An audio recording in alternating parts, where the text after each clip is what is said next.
مسلمانوں کی نا ایک تعداد لڑتے لڑتے لڑتے لڑتے دور چلے گئی. تاتاریوں نے قید کر لیا. 4 مسلمان تھے, تبلیغ کرنے گئے, جنگ کرنے گئے, جہاد کرتے کرتے کافروں سے لڑتے لڑتے تاتاری قوم میں چلے گئے. وہاں قید کر لیے گئے تو سزائے موت کا حکم ہوا. 4 بزرگ تھے, سزائے موت کا حکم ہوا تو تاتاری بادشاہ جو تھا وہ بڑا خلاف تھا, بڑا سخت مخالف تھا مسلمانوں کے. اس نے کہا کہ ان کو جب پھانسی دینا نا مسلمانوں کو تو میرے سامنے دینا. اب 4 عالم ہیں, 4 صوفی ہیں, سفید داڑیاں, سر پہ امامے. پھانسی کا وقت آیا تو جو پھانسی گھاٹ ہے وہ ایک ہے, چاروں کو کٹھے پھانسی نہیں ہو سکتی. ایک کو کہا کہ ایک ایک کر کے ان کو پھانسی دو. جب پھانسی کا وقت آیا نا تو جو سب سے پیچھے صوفی تھے وہ دوڑ کے آگے آئے, کہنے لگے بادشاہ پہلی باری میری لگا.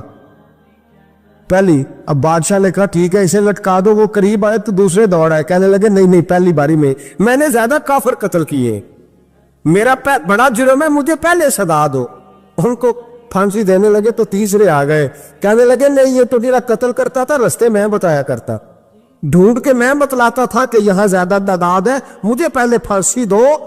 تیسرے کے ساتھ بات ہو رہی تھی تو چوتھا دوڑا آیا, کہنے لگا یہ رستے بتاتا تھا, یہ تبلیغ کرتا تھا, یہ سارا کچھ کرتا تھا, لیکن کہا یہ کہتے تھے چلو واپس چلتے ہیں, میں جانے نہیں دیتا تھا. میں کہتا تھا اور کافر مارنے اور علاقے فتح کرنے, میرا جرم بڑا ہے, مجھے پہلے پھانسی دو. بادشاہ کہنے لگا مجھے 35 سال ہو گئے حکومت کرتے, بڑی دنیا کو پھانسی دی ہے, لوگ تو ایک دوسرے کو دھکے لیتے ہیں کہ پہلے تو جا پہلے تو جا, اور تم کیسی قوم ہو کہ ایک دوسرے پہ قربان ہو رہے ہو. کہنے لگا تم ایک باپ کی اولاد ہو, جاگ رہے ہیں آپ لوگ. تاتاری بادشاہ, کافر بادشاہ, اسلام کی مخالفت کرنے میں ایک باپ کی اولاد ہو کا نہیں, ایک قبیلے کے رہنے والے ہو کا نہیں, ایک ملک کے رہنے والے ہو نہیں. اس نے کہا رشتہ کیا ہے, تمہارا رشتہ کیا ہے؟ تو بول کے کہنے لگے خدا ایک ہے, نبی ایک ہے. خدا ایک ہے اور نبی منفعت ایک ہے, اس قوم کی نقصان بھی ایک ہی, سب کا نبی اللہ بھی, قرآن بھی ایک. کیا ہی اچھا تھا ہوتے اگر مسلمان بھی ایک, یوں تو سید بھی ہو, مرزا بھی ہو, افغان بھی ہو, تم سبھی کچھ ہو, بتاؤ کہ مسلمان بھی ہو. فرمایا ہمارا اللہ ایک ہے, نبی ایک ہے. تو کہا پھر ایک دوسرے پہ جان کیوں دیتے ہو؟ فرمایا ہمارے نبی نے ہمیں بھائی بھائی بنا دیا ہے, بھائی کا دل نہیں کرتا اس کی آنکھوں کے سامنے بھائی چلا جائے, ہمارا دل نہیں کرتا پہلے مجھے دے پہلے مجھے دے.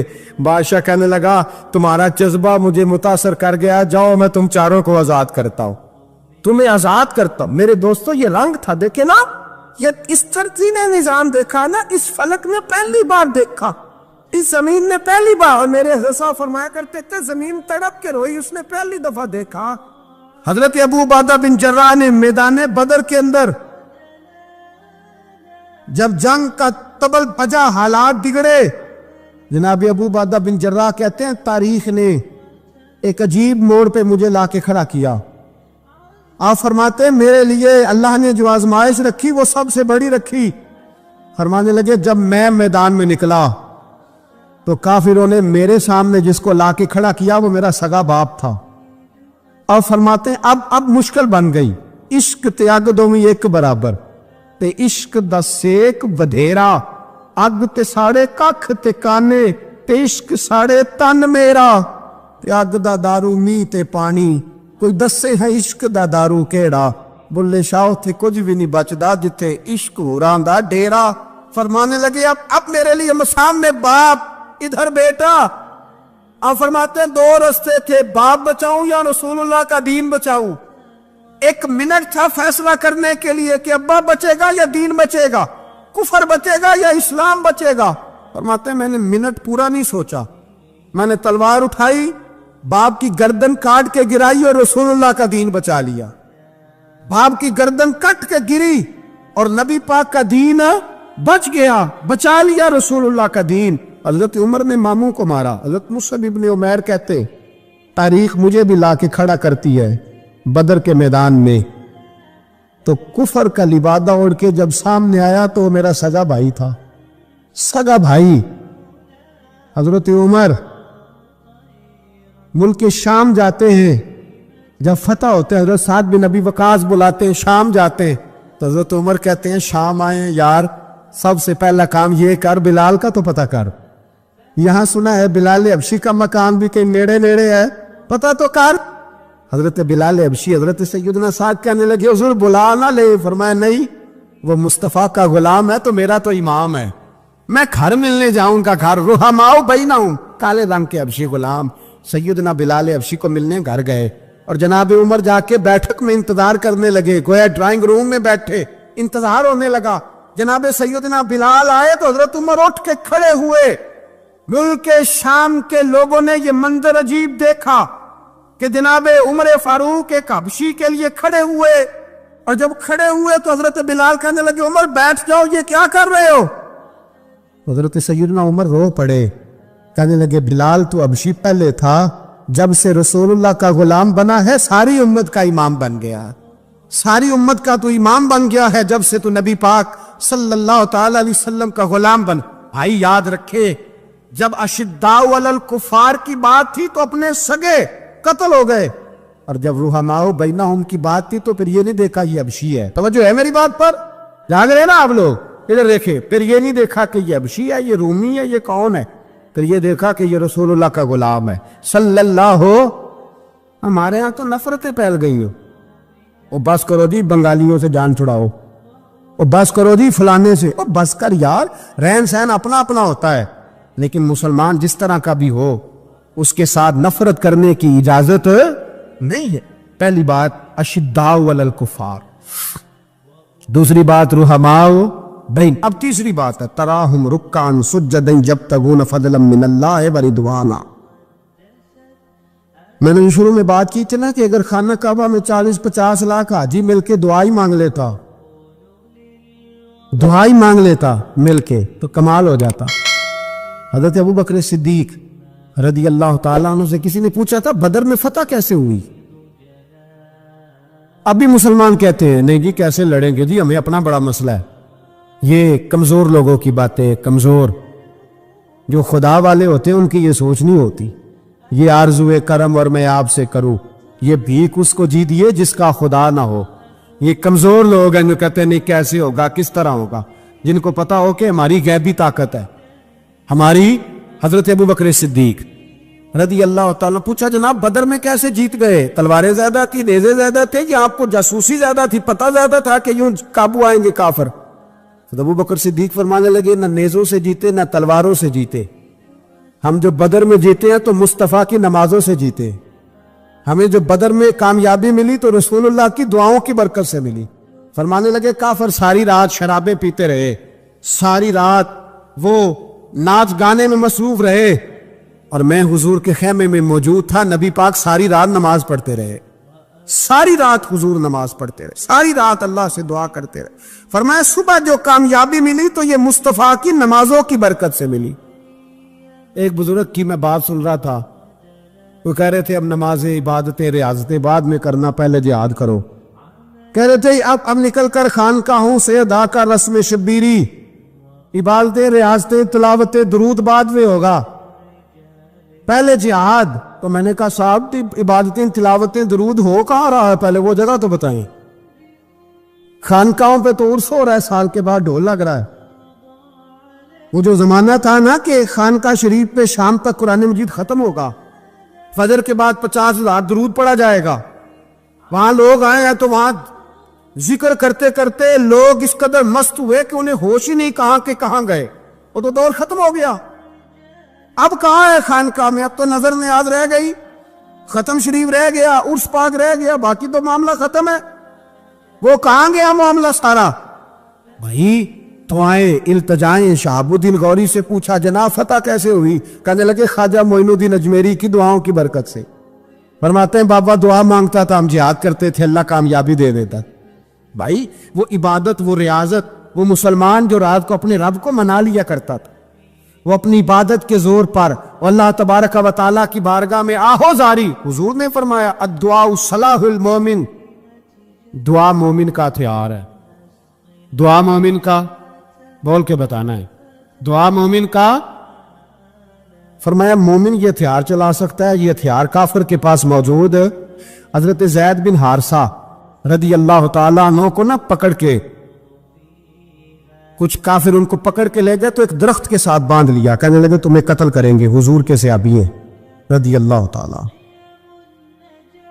جب کافر آپ کو قتل کرنے لگا نا تو انہوں نے درخت کے ساتھ اچھی طریقے سے ٹانگیں باندھ لی، ہاتھ باندھ لیے، گردن باندھ لی، کہنے لگا بلا اپنے رب کو۔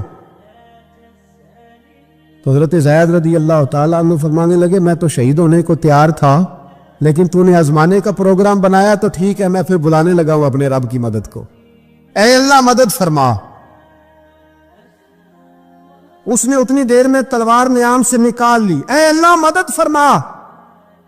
اس نے جب تک دونوں ہاتھوں میں تلوار سونت لی، اے اللہ مدد فرما۔ جب تیسری بار آپ نے یہ کہا تو اس نے تلوار اٹھائی، کہا اللہ مدد فرما۔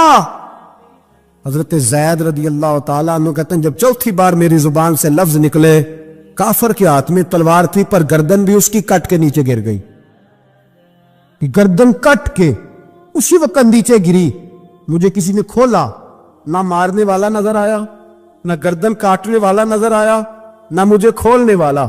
تو میں نے کہا آنے والے تو بتا تو سوئی تو کون ہے؟ تو کہنے لگے میں جبریل امین ہوں، میں جبریل امین ہوں، میں جبریل، مجھے دشمنوں نہ چھیڑو، میرا ہے کوئی جہاں میں، مجھے دشمنوں نہ چھیڑو، میرا ہے کوئی جہاں میں ابھی پکار لوں گا، نہیں دور ہے مدینہ۔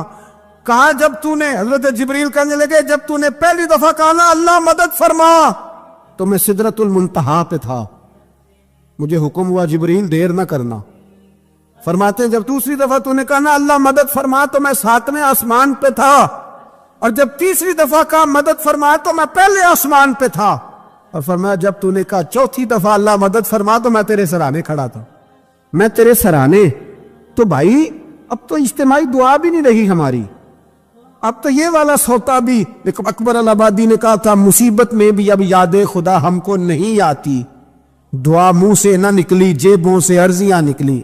اب بھی ہم کہتے ہیں کریں گے بات، سفیر کو بلائیں گے، ہم نے کہا ہے اس کو تو مان جائے گا وہ آپ کی بات؟ وہ بچے کاٹ رہا ہے تو اس کو گھر بلا رہا ہے۔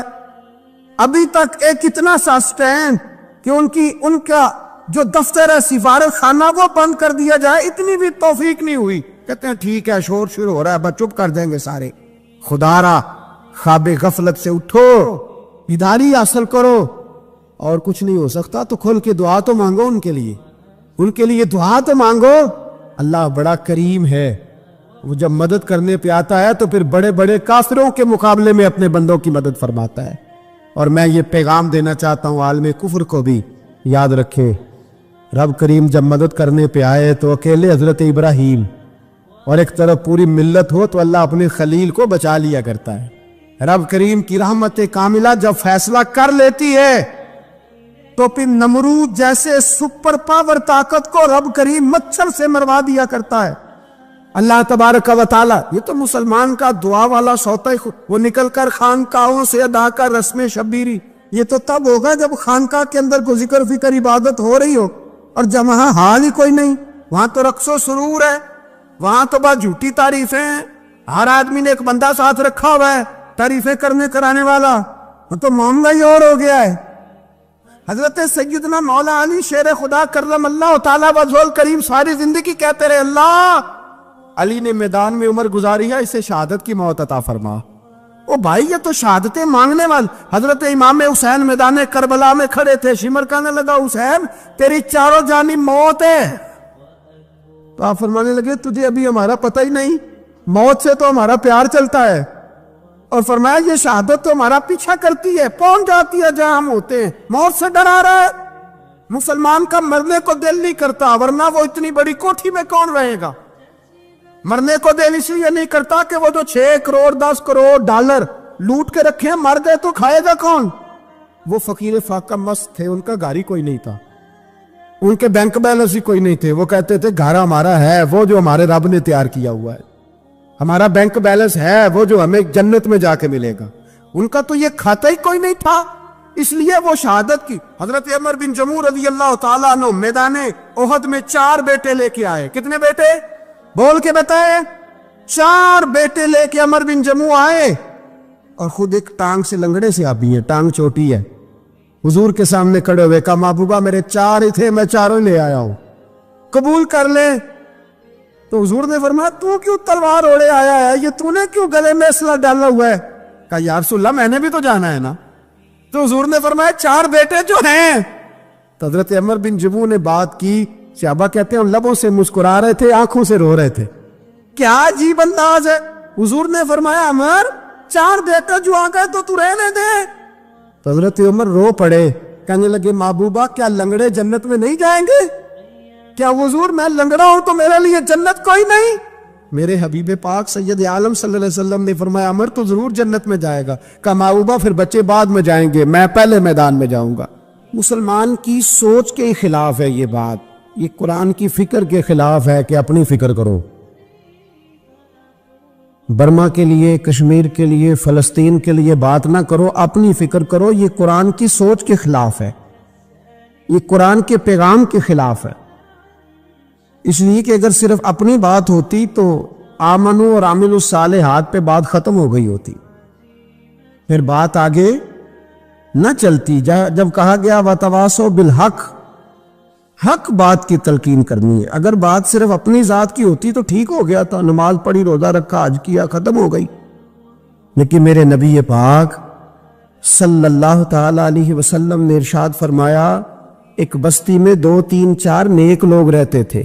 میرے پیارے کریم رسول فرماتے ہیں 3 4 بڑے پرہیزگار, متقی, صاف ستھرے صوفی صاحب, درویش صاحب, علامہ صاحب, بڑے جو کہتے تھے بالکل جی میں کوئی بات نہیں کرتا, کسی بادشاہ کو نہیں چھیڑتا, میں تو بس لوگوں کو اللہ اللہ بتاتا ہوں, میرا کوئی تعلق نہیں, کوئی مرے کوئی جیے. بڑے نیک, صاف ستھرے, پرہیزگار. باقی ساری بستی گناہ کرتی تھی. نبی پاک علیہ السلام فرماتے ہیں رب کریم نے کچھ عرصے تک مہلت دی, پھر مشیت خداوندی, اللہ کا قانون حرکت میں آیا تو کہا جبریل ساری بستی تباہ کر دو, تباہ کر دو. اللہ مہلت دیتا ہے, مہلت دیتا ہے. ہم لوگ سمجھتے ہیں نہیں ہماری سیاسی چالیں صحیح چل رہی ہیں, اللہ مہلت دیتا ہے. رب کریم نے فرمایا جبریل انہیں تباہ کر دو. تو حضرت جبریل امین علیہ السلام نے عرض کی مولا وہاں تو تیرے 3 4 بڑے نیک بندے بھی رہتے ہیں, بڑے پرہیزگار, سچ بولنے والے, دیانتداری والے, حاجی صاحب, نمازی صاحب, صوفی صاحب, پیر صاحب, بڑے خوبصورت, ان کا کیا کریں؟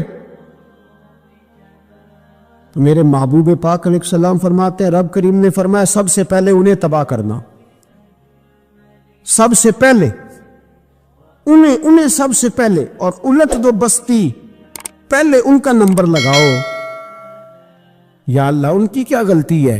تو غلطی سن لے, غلطی یہ ہے کہ انہوں نے 2 صفتیں پیدا کی ہیں, اگلی 2 پیدا کیوں نہیں کی؟ الا الذین آمنوا وعملوا الصالحات پہ روک کیوں گئے, آگے کیوں نہیں بڑھے؟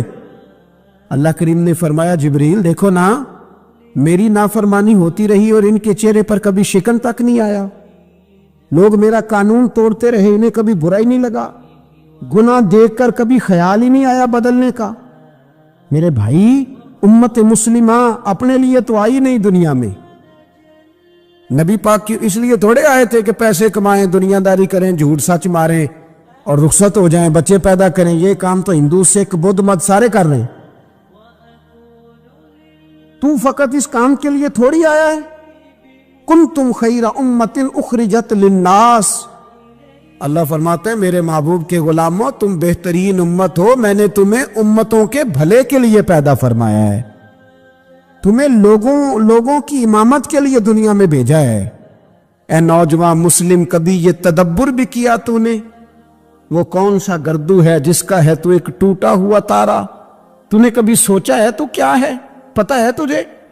روزی کماؤ, روٹی کماؤ, اور اب تو بہت سارے لوگ جھوٹ کی دنیا میں زندہ ہیں, جھوٹ بولتے ہیں اپنے آپ کے ساتھ بھی, دائیں بائیں فراڈ کر رہے ہیں اپنی ذات کے ساتھ, خول بنا لیا اس میں بند ہو گئے, باہر ہی نہیں نکلی. اپنے ملک کی سوچو, اپنی بات کرو. علامہ اقبال نے پتہ کیا کہا تھا؟ اقبال نے, یہ سنو جو لوگ کہتے ہیں پہلے پاکستان, برما کے مسلمان بعد میں, کشمیر کے مسلمان پہلے سنو اقبال کیا کہتے ہیں. اقبال کہنے لگے ان تازہ خداؤں میں بڑا سب سے وطن ہے, ان تازہ خداؤں میں بڑا کون؟ وطن کی محبت ایمان کا حصہ ہے، اس میں شک نہیں، لیکن اگر اسلام سے پہلے وطن آ گیا تو اقبال کہتے ہیں ان تازہ خداؤں میں بڑا سب سے وطن ہے، اور جو پیرہن اس کا ہے وہ مذہب کا کفن ہے۔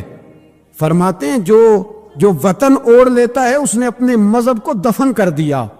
سب سے پہلے پاکستان نہیں، سب سے پہلے رسول اللہ کا دین ہے، سب سے پہلے قرآن ہے، سب سے پہلے نبی پاک کا فرمان ہے، سب سے پہلے امت مسلمہ ہے۔ ان تازہ خداؤں میں بڑا سب سے وطن ہے، جو پیرہن اس کا ہے وہ مذہب کا کفن ہے۔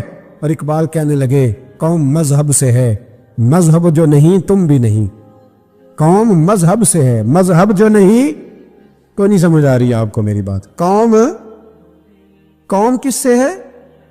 پاکستانی ہونے سے، پنجابی ہونے سے، سندھی بلوچی پٹھان ہونے سے؟ نہ، قوم مذہب سے ہے، اور مذہب جو نہیں تم بھی نہیں۔ یہ کیسے ہو سکتا ہے کہ مذہب نہ ہو اور بندہ زندہ رہے؟ یہ کیسے ہو سکتا ہے؟ بھائی کافر نے اصل میں جاگ ہی نہیں رہا، میں جاگتا ہی نہیں، میں جیب کی سوچتا ہوں، مسجد کی سوچتا ہوں، خانقاہ کی سوچتا ہوں، مدرسے کی سوچتا ہوں، دکان کی، سارا دن تو اس چکر میں لگا رہتا ہوں لوگوں کو ثابت کرنے میں کہ میں صحیح ہوں باقی غلط ہے۔ میں تو اپنی ذات کے خول سے اٹھ ہی نہیں رہا، اور مجھے یہ اندازہ ہی نہیں کہ لیبیا سارا کٹ گیا، مصر کے ٹکڑے ٹکڑے ہو گئے، مجھے پتہ ہی نہیں کہ شام، جس کے بارے میں میرے نبی پاک علیہ السلام نے فرمایا مکے اور مدینے کے بعد اللہ نے سب سے زیادہ برکت ملک شام میں رکھی ہے، اور حضور نے فرمایا جس نے ہجرت کرنی ہو وہ شام جائے۔ اتنا اعلیٰ ملک سارا کٹ گیا، 4,000 ہزار لوگ ایک ایک دن میں قتل ہو گئے، پر میرا گھر آباد ہے نا، کوئی حرج نہیں، وہ کٹتے ہیں تو وہ دور ہیں، کٹتے رہے۔ فلسطین میں ہمارے یہاں معراج کی محفلیں بڑی جم کے ہوتی ہیں، سارے لوگ پڑھتے ہیں سبحان الذی اسریٰ بعبدہ لیلا من المسجد الحرام الی المسجد الاقصی۔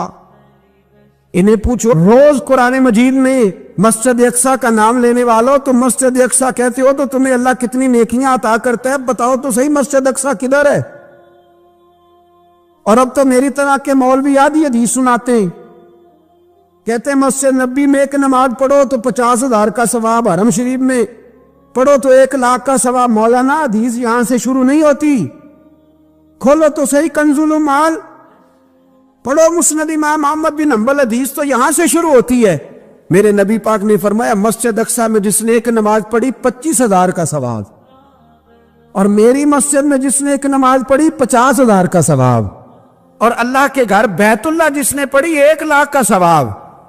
مسجد اقصی کا تو ذکر ہی چھوڑ گیا ہے، کیوں؟ وہ مسجد جس کی طرف منہ کر کے 15 سال میرے نبی پاک نے نماز ادا کی، کس نے؟ بولیے گا 15 سال تک، 2 ہجری میں 13 سال مکے میں، 2 سال مدینے میں، مسجد اقصی کی طرف جدھر منہ کر کے تیرے اور میرے رسول نماز پڑھتے رہے۔ آج وہ مسجد یہودی کے قبضے میں ہے، کئی جمعے تالا رہتا ہے، وہاں نماز نہیں پڑھنے دی جاتی۔ مجھے کیا لگے اس بات سے، میری مسجد میں تھوڑی لگا ہوا ہے۔ ایسی ہوا چلی ہے کہ ہر شخص سوچتا ہے تمام شہر جلے بس ایک میرا گھر نہ جلے۔ بھائی یہ وہ دور ہے جس دور میں ذرا سی بھی کسی شخص کو تکلیف ہوتی ہے تو عالمی میڈیا پہ بات جاتی ہے، موبائل جیبوں میں فوراً تصویریں کیش ہوتی ہیں۔ میں اور آپ، ہمارا اس قوم سے تعلق ہے جس قوم کے بچے کٹ گئے، ذبح ہو گئے، عورتوں کے پستان کاٹ کے برما کے بدھوں نے ان کے کباب بنا کے کھا لیے، چھوٹے چھوٹے بچوں کی لاشیں انہوں نے لٹکا ڈالی۔ اور یہاں میں حکومت کی کیا بات کروں، یہاں کسی سیاستدان کو مکھی کاٹ جائے تو ہمارے پھٹے آباد ہو جاتے ہیں بحث کرنے کے لیے۔ ہمارے اپنے لوگ، عام آدمی نہیں بات کرتا، عام آدمی نہیں نکلتا، عام شخص کو فکر ختم ہو گئی۔ میری بھائی سب سے بڑھ کر بہترین مسجد کے خطیب امام حسین تھے۔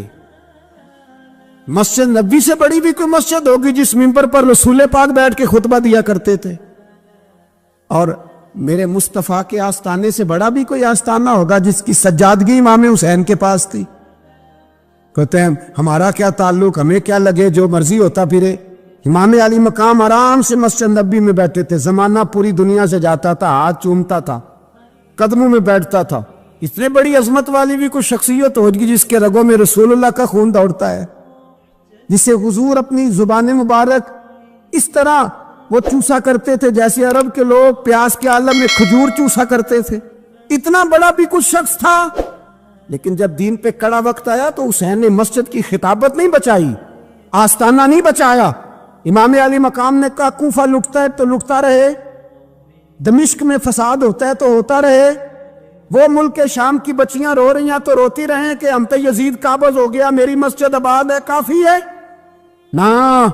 امام حسین نکلے اور نکل کے کہنے لگے جنت البقیع والی جگہ پہ کھڑے ہو کے، یا رسول اللہ میں جا رہا ہوں اور آپ کے لیے جا رہا ہوں، اس لیے کہ مجھے اس شام کو بچانا ہے جس شام میں رسول اللہ کا کلمہ پڑھنے والے لوگ بستے ہیں، مجھے کوفہ، دمشق، مصر کے لوگوں کو بچانا ہے۔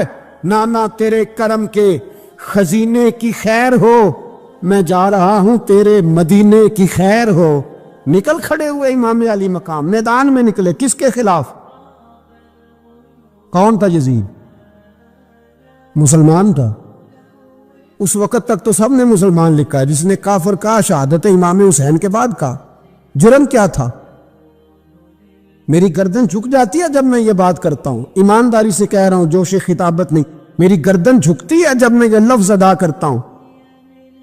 امام علی مقام اس شخص کے خلاف نکلے، سارے خطبے امام حسین کے پڑھ کے دیکھو۔ امام حسین نے فرمایا یزید شرابی ہے۔ شرابی مسلمانوں کا حکمران ہو سکتا؟ آپ نہ بولیں بے شک، پر بات تو سچی ہے نا۔ امام حسین نے فرمایا شرابی کو ووٹ دیا جا سکتا؟ فرمایا رنڈیوں کا ناچ دیکھتا ہے جو مجرے دیکھے، جو رنڈیوں کے ناچ دیکھے وہ مسلمانوں کا حکمران ہو سکتا؟ امام حسین میدان میں نکلے اور 18 سال کے علی اکبر سے لے کر 6 مہینے کا علی اصغر دے دیا، لیکن شرابی کو برداشت، بے حیا کو برداشت تو میں کیسے کرتے؟ دوستی قاتل سے بھی، مقتول سے یارانہ بھی، اپنی جیب سے فلیکس سے چھپوا کے ظالموں، جابروں، بدماشوں کو ووٹ دیتے ہو۔ امام حسین کو تیری دیگ کی ضرورت ہے جو تو 10 محرم پہ پکاتا ہے، چاولوں کی ضرورت ہے جو تو نے 9 محرم کو پکائے، ان کو اس بریانی کی عادت تھی جو تو نے پکائی ہے۔ میرے گھر میں فلاں MNA MPA صاحب آ گئے تھے، امام حسین کے گھر کے اندر یزید نے پیغام بھیجا، اس نے کہا جیسے کہو گے کر لوں گا، جتنے پیسے کہو گے دے دوں گا، جتنی مسجدیں کہو گے بنوا دوں گا، جتنے ادارے کہو گے تعمیر ہو جائے، مجھے نہ چھیڑو۔ آپ نے فرمایا نا، مسجد مدرسے اس وقت آباد رہتے ہیں جب حکمران صحیح ہوتے ہیں، اور جب حکومتیں غلط ہوتی ہیں تو پھر مساجد آباد۔ اور آج دین نبی دا وانگ یتیمہ رووے تے کرلاوے تے آکھے میں کتھوں لبا عمر بہادر، میں کتھوں لبا عمر بہادر جڑا مینوں سینے لاوے۔ امام راضی کہتے ہیں کہ سیدہ فاطمہ الزہرا رضی اللہ تعالی عنہ کے دونوں شہزادے حسنین کریمین بیمار ہو گئے تو سیدہ نے منت مانگی کہ بچوں کو شفا ہوگی تو 3 روزے رکھوں گی۔ شفا ہو گئی، روزے بھی رکھ لیے۔ اور جب مولا علی شیر خدا روزہ رکھنے کے لیے بیدار ہوئے، سیدہ فاطمہ الزہرا بیدار ہوئی تو امام حسن اور حسین بھی اٹھ گئے۔ 7-8 سال کی عمر ہے، اماں جی ہم نے بھی رکھنا ہے۔ صبح کھجور اور دودھ سے روزہ رکھ لیا گیا۔ این افطاری کے وقت مولا علی کہتے ہیں فاقے چل رہے تھے، کہیں سے میں جاؤں لایا تھوڑے سے، سیدہ فاطمہ الزہرا نے پیس کر روٹیاں پکائیں۔ وہ وقت جو بڑا مشکل ہوتا ہے افطار کا، کہتے ہیں اس وقت جب کھانے کے لیے بالکل ہاتھ آگے بڑھنے لگے اور امید تھی کہ ابھی سیدنا بلال اللہ اکبر کہیں گے تو روزہ کھلے گا، لیکن ابھی چند ہی منٹ رہتے تھے کہ دروازے پر ایک فقیر نے صدا دی، کہنے لگا سارے مدینے کے دروازے کھٹکھٹا آیا ہوں، قحط ہے، فاقہ ہے، اے رسول اللہ کے خاندان والو، میں یتیم ہوں، کسی نے بتایا ہے کہ اور کوئی دروازہ کھلے نہ کھلے سیدہ کا دروازہ تیرے لیے ضرور کھلے گا، کیا یتیم کو روٹی ملے گی؟ تو حضرت مولا علی نے بچوں کی طرف دیکھا ہی تھا کہ امام حسن ساری روٹیاں جا کے دروازے پہ دے آئے۔ کھجور اور پانی سے افطار ہو گیا. صبح پھر کھجور اور دودھ سے روزہ رکھا. امام راضی کہتے ہیں این وہ وقت جب افطار کا ٹائم آیا تو پھر دروازے پہ کسی نے صدا دی. کہا رسول اللہ کے خاندان والوں میں مسکین ہوں, رات سے روٹی کھائی ہے, نہ صبح کھا سکا نہ دوپہر. کسی نے بتایا ہے کہ اس دروازے سے خالی کوئی نہیں جاتا. امام حسن نے پھر سارا لنگر اٹھایا اور پھر جا کے دے دیا. تیسرا دن پھر ہوا. مجھے لگتا ہے کہ جب افطار کا ٹائم آیا ہوگا نا تو یہ خود ہی سارے دروازے پہ دیکھتے ہوں گے, یہ کوئی آیا نہیں لینے والا ابھی تک. لگتا ہے کہ نظریں دروازے پہ تھیں. این افطار کے وقت 3 روٹیاں جب جاؤں کی پک کے آئی, ایک بھکاری نے صدا دی. کہنے لگا میں قیدی ہوں, آج ہی قید سے رہائی ملی ہے. پہلے دن کسی کے دروازے پہ صدا ملی ہے, دی ہے روٹی ملے گی. امام حسن وہ کھانا دے کے واپس لوٹے. کھجور اور پانی سے افطار ہوا اور جیسے ہی مسجد نبوی میں تینوں باپ بیٹا نماز پڑھنے گئے تو مولا علی کہتے مجھے بتانا نہیں پڑا. رسول کریم نے میری طرف دیکھ کے فرمایا علی تیرا, فاطمہ کا, حسن اور حسین کا 3 دن والا عمل خدا کو بھی بڑا پسند آیا ہے اور محمد مصطفیٰ کو بھی بڑا پسند آیا ہے. وہ بڑا پسندیدہ عمل. میں کہتا ہوں کہ حضرت فاطمہ نے نا ان کی تربیت پہلے ہی کر دی تھی 3 دن بغیر افطار کے روزہ رکھنے. وہ ٹریننگ گھر سے ہو چکی تھی. اب میدان کربلا میں 3 دن بھوکا پیاسا رہنا ان کے لیے مشکل نہیں تھا. حضرت جناب سیدہ زینب بنت ابی رافع کہتی ہیں کہ سیدہ فاطمہ الزہرا ایک دن اپنے دونوں شہزادوں کو لے کے, جب حضور کی طبیعت مبارک بظاہر علیل تھی جس میں حضور کا وصال ہوا, دونوں شہزادے لے کے سیدہ فاطمہ نبی کریم کی بارگاہ میں گئی. کہنے لگی یا رسول اللہ میرے بچوں کو کچھ دیجئے. سیدہ پاک تو حضور اٹھ کے بیٹھ گئے. اس کندھے سے امام حسن کو لگایا اور اس سے امام حسین کو لگایا اور فرمایا فاطمہ یہ جو میرا حسن ہے نا اس کو میں اپنی ہیبت اور سرداری دیتا ہوں, اور فرمایا یہ جو میرا حسین ہے نا حسین کو میں اپنی جرت اور سخاوت دیتا ہوں. میرا حسین جرت مند ہوگا اور سخی ہوگا. داتا گانج بخش علی حجویری امام الاولیاء سید الاسفیاء داتا صاحب کشف المعجوب میں فرماتے ایک دن نا امام حسین کے پاس ایک شخص آیا بڑی دور سے کچھ مانگنے کا, حضور کچھ دیجئے. وہ شخص کہتا ہے کہ میرا ظرف یہ تھا کہ 4-5 دینار ملیں گے. تو امام حسین فرمانے لگے تھوڑی دیر بیٹھ جا, رزق آ رہا ہے. تو امام حسین کو حکومت وقت کی طرف سے نا 5 تھیلیاں ملی جس میں ایک تھیلی میں 500 اشرفیاں تھی. 5 تھیلیاں آئیں لیکن اس کو آنے میں نا ذرا دیر ہو گئی. وہ 5 تھیلیاں جب آئی نا تو امام حسین اس کی طرف 5 تھیلیاں بڑھا کے نا, ذرا دیکھنا میری طرف غور سے, 5 تھیلیاں بڑھا کے نا تو فرمانے لگے میاں اتنا تجھے انتظار کرایا نا اتنی ہم تیری حاجت پوری نہیں کر سکے. تو یہ نہ محسوس کرنا کہ حسین کے دروازے پہ بیٹھا بھی رہا ہوں تو ملا کیا ہے. یہ نہ محسوس کرنا. وہ شخص کہتا ہے جب میں نے وہ تھیلیاں کھولی اور پھر میری نظر امام حسین پہ پڑی تو میرے اندر سے آواز آئی اگر حسین ابن علی اتنے سخی ہیں تو محمد عربی کتنے سخی ہو. اگر یہ معیار ان کا ہے, ان کا یہ معیار ہے, اور خود بھیک دیں خود ہی کہیں منگتے کا بھلا ہو. خود کہنے لگے جتنا انتظار کرایا ہے اتنی تیری مدد کر سکے. یہ سخاوت کا معیار تھا, یہ طریقہ تھا. ایک دفعہ سیدنا امام حسین رضی اللہ تعالیٰ عنہ کہ گھر کے اندر نا 5000 دینار آئے. مسجد میں تھے, آپ کو 5000 دینار ملے تو امام زین العابدین کہتے ہیں کہ مسجد سے لے کر گھر آنے تک امام حسین نے 5 کے 5000 اللہ کے رستے میں خیرات کر دی. فرماتے میں نے کہا ابا جی 5 دینار کی گھر میں ضرورت تھی, مالاں والے سخی نہیں ہوندے تے سخیاں کل مال نہیں ہوندا, ایتھے اوتھے دومی جہانی سخی کنگال نہیں ہوندا. کہا ابا جی 5 دینار کی گھر میں ضرورت تھی. تو کہتے ہیں مجھے فرمانے لگے بیٹا یہ جن کو میں نے دیا ہے نا یہ گھر کے لیے ہی دیا ہے, یہ گھر کے لیے ہی دیا ہے. جن کو دیا ہے تمہارا کیا خیال ہے یہ باہر خرچ ہوا ہے, یہ گھر کے لیے ہی ہے. اس لیے کہ جب انسان دوسروں پر شفقت کرتا ہے تو اللہ اس کے گھر پہ رحمت فرماتا ہے. امام حسین کے مزاج میں پہلی بات میں نے ذوق عبادت کی عرض کی.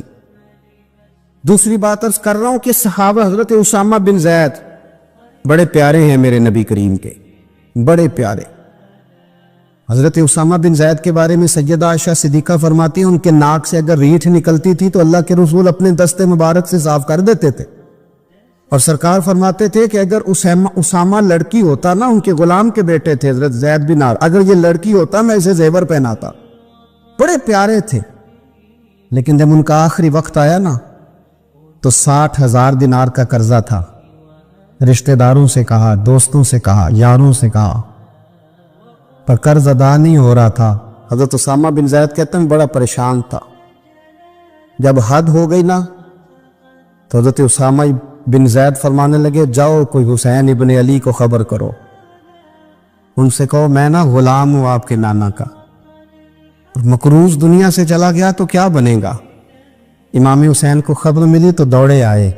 لاجپال اس پیر کو نہیں کہتے جو تگڑا نذرانہ لے کے تو ماتھا چوم لے، لاجپال تو اس کو کہتے ہیں کہ جب ضرورت پڑے تو وہ سر پہ موجود ہو.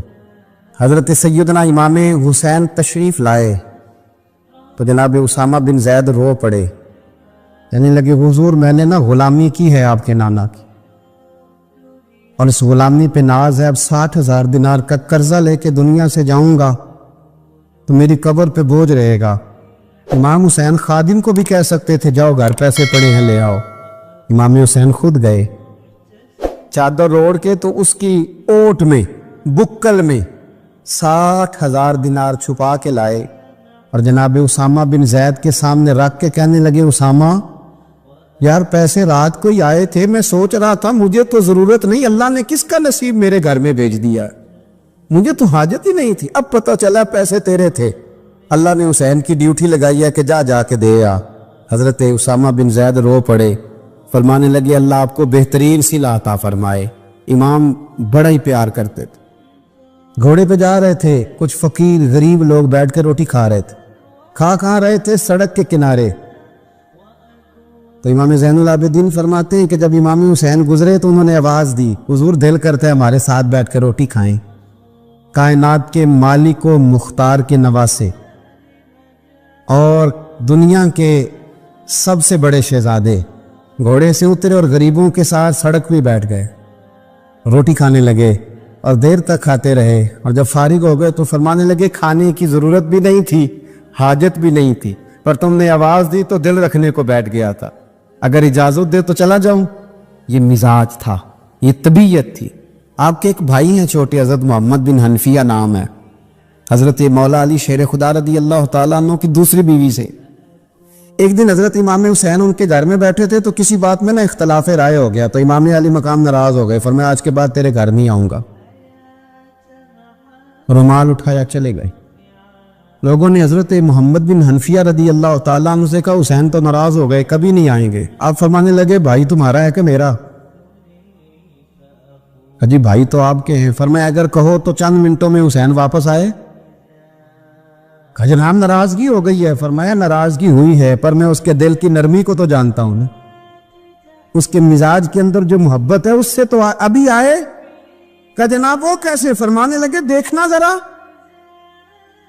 تو امام حسین نے خط لکھا، حضرت محمد بن حنفیہ نے رکا لکھا، کہنے لگے حسین میرے باپ کا نام بھی علی ہے اور آپ کے باپ کا نام بھی علی ہے، پر ایک فضیلت ایسی ہے جس میں میں آپ کا مقابلہ نہیں کر سکتا، وہ یہ ہے کہ آپ سیدہ فاطمہ الزہرا کے لال ہیں، اب محمد مصطفیٰ علیہ السلام کے نواسے ہیں. کہنے لگے بھائی جان آپ نے نانا جان کی وہ حدیث تو سنی ہوگی کہ دو لوگ ناراض ہو جائیں تو جو صلح پہلے کرے جنت میں پہلے جائے گا. فرمانے لگے دل میرا کر رہا تھا کہ پہلے صلح کر لوں، لیکن پھر بڑے بھائی کو پشت کروں گا جنت میں جاتے ہوئے، یہ بھی تو بے ادبی ہے نا. اب خط میں نے لکھ دیا ہے، آپ کا جو ارادہ ہو. امام حسین نے خط پڑھا تو آنکھوں میں آنسو آ گئے. پھر سے رومال اٹھایا. بچے پوچھنے لگے کہاں جا رہے ہیں؟ کہا بھائی کے گھر جا رہا. کہا آپ تو ناراض تھے. فرمایا تھا ناراض پر ہے تو میرا بھائی نا. ہو گئی بات ختم.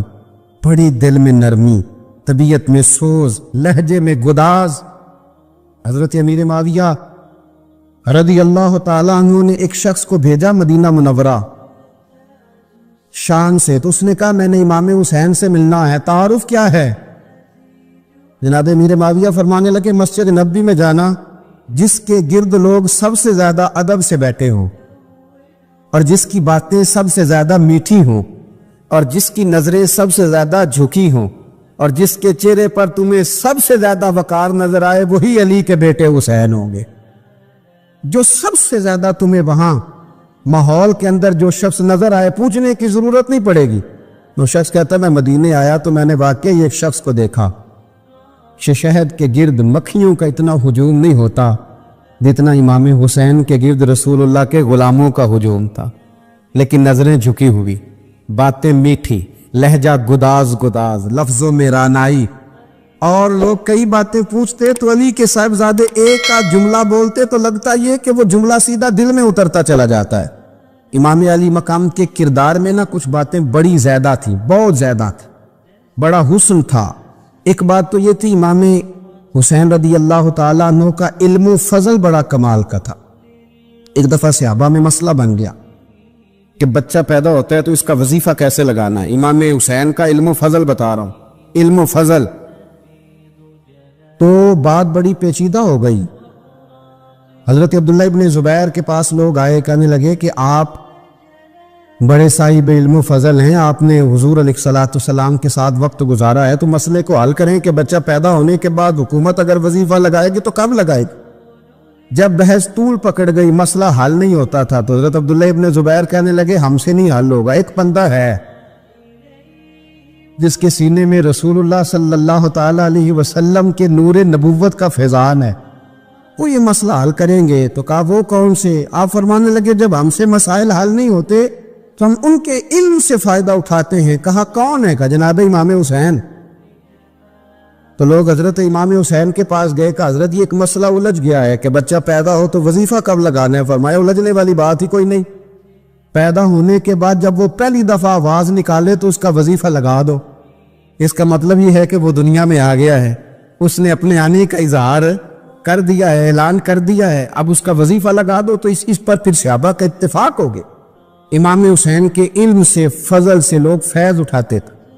حضرت سیدنا امام حسین کی شہادت کے بعد حضرت عبداللہ ابن زبیر رضی اللہ تعالیٰ عنہ نے قاتلان حسین سے خطاب کیا اور فرمانے لگے اللہ کی قسم تم نے اس شخص کو شہید کیا ہے جو راتوں کو لمبے لمبے قیام کرتا تھا، اور تم نے اس شخص کو شہید کیا ہے جس سے میں دن میں جب بھی ملتا تھا تو وہ روزے سے ہوتا تھا. تم نے اس شخص کو شہید کیا جو قائم اللیل تھا، صائم الدہر تھا.